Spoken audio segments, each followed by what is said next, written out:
ভাই আমি না এই গ্লাসটা বিক্রি করবো, আপনি কিনবেন? ও ভাই, গ্লাস তো কিনবো, তো কত টাকা বিক্রি করবেন? কত আর 600 টাকা বিক্রি করবো। আরে ভাই, 600 টাকা না, আমি 300 টাকা দিব। আরে ভাই আপনি কি কইতাছেন? কালকেই তো আপনার দোকান থেকে আমি 600 টাকা লয়ে গেছি, এখন আপনি আমার 300 টাকা কইতাছেন। আরে ভাই, আপনি কালকের কথা কোন, আমার দোকান থেকে যে জিনিস একবার বাইরে হয়, ওই জিনিসের দাম অর্ধেক হয়ে যায়। ও আচ্ছা, জিনিসের দাম অর্ধেক হয়ে যায়।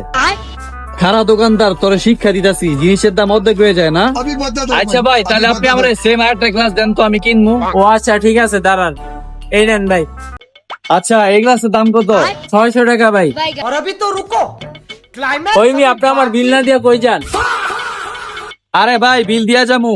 আচ্ছা, আপনি না কইছিলেন আপনার দোকান থেকে কিছু কিনা বাইরে এলে ওটার দাম অর্ধেক হয়ে যায়। হ ভাই। ও আচ্ছা, এই যে ভাই। लेकिन एक सेकंड। এই মিয়া, গ্লাসের দাম তো 600 টাকা, আপনি আমার 300 টাকা দিলেন কে? আরে ভাই, আপনি তো কইছিলেন যে আপনার দোকান থেকে কিছু কিনা বাইরে এলে ওটার দাম অর্ধেক হয়ে যায়, তো অর্ধেক দামে দিলাম।